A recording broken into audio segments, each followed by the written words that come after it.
Dans cette vidéo, on va commencer par présenter les différents types de pipettes. Il y a deux grands types de pipettes. La première, c'est celle que vous avez en bas, c'est la pipette graduée. Comme son nom l'indique, il y a des graduations et elle va permettre de prélever des volumes variables. Par exemple, celle-ci entre 0 et 10 ml. Ensuite, vous avez la pipette jaugée, ce sont les deux pipettes qui sont au-dessus. Et ces pipettes jaugées permettent de prélever des volumes fixes cette fois-ci. Vous voyez que ces deux pipettes jaugées sont des pipettes de 10 ml également. Donc elles vont pouvoir permettre de prélever 10 ml, mais uniquement 10 ml. Lorsqu'on prend une pipette jaugée, il faut bien vérifier que c'est une pipette à un trait ou à deux traits. Celle du haut est à deux traits, donc le volume est compris entre ces deux traits, alors que celle du bas n'a qu'un seul trait. Enfin à droite, vous avez ce qu'on appelle une propipette qui va vous permettre d'aspirer les liquides.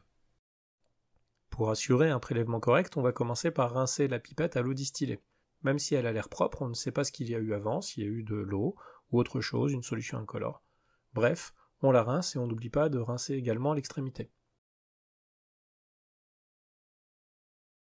Une fois que c'est fait, on installe la propipette et on fait le vide à l'intérieur en appuyant sur l'extrémité supérieure. On rince à nouveau la pipette, mais cette fois-ci avec la solution que l'on va prélever par la suite.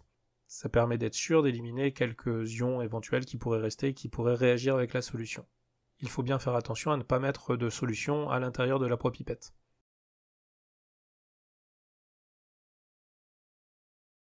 On peut maintenant prélever la solution en prenant soin de bien pencher le bécher et de garder la pipette bien verticale. On ne peut pas tomber facilement sur le zéro, donc on va prélever la solution en dépassant largement le trait de jauge. C'est pas un problème, on va faire le zéro en redescendant. On sort le bas de la pipette du bécher et on appuie sur l'embout adapté de façon à descendre lentement et sans à-coups jusqu'au zéro. Si on fait des à-coups, on risque de manquer le zéro, alors qu'en descendant lentement, on va pouvoir contrôler sa vitesse et puis s'arrêter pile au bon moment. Le niveau est correct lorsque le bas de la bulle touche le trait de jauge. Pour faire un prélèvement correct, il faut donc avoir le trait de jauge en face des yeux. Le principe est simple, le trait de jauge fait le tour de la pipette, et bien il suffit que le trait de devant cache celui de derrière comme vous le voyez sur la photo actuellement, pour se dire qu'on est vraiment juste en face, il n'y a pas de problème, on a une mesure correcte. Sur l'image qui suit par contre, vous voyez que le trait de jauge devant ne cache pas celui de derrière, on n'est pas dans les bonnes conditions pour faire la mesure, on ne sait pas si la mesure est bonne. On revient sur l'image précédente qui correspond à la bonne visualisation, le trait de jauge de devant cache celui derrière, on ne voit qu'un seul trait. Notre mesure est correcte, il ne reste plus qu'à la verser dans le récipient qui va la recevoir, ici un Erlenmeyer. Dans le cas d'une pipette à deux traits, on doit s'arrêter au deuxième trait, et puis jeter ce qu'il reste dans un verre poubelle. Pour une pipette à un seul trait, on verse tout. S'il reste une petite goutte à la fin, pas de souci, elle peut y rester, c'est prévu par le constructeur. Concernant les pipettes graduées, il en existe deux types. Une avec le zéro en haut de la pipette, et une avec le zéro en bas de la pipette. L'utilisation sera différente. La plus simple à utiliser est celle qui a le zéro en haut de la pipette.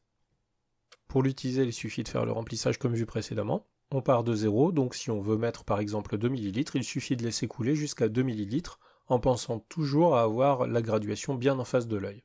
Pour la pipette graduée avec le 0 en bas, on va laisser couler le volume souhaité, alors soit on remplit complètement, par exemple ici 10 et on laisse couler jusqu'à 8 si on veut 2 ml, soit au contraire on ne prélève que 2 ml, que l'on va récupérer ensuite.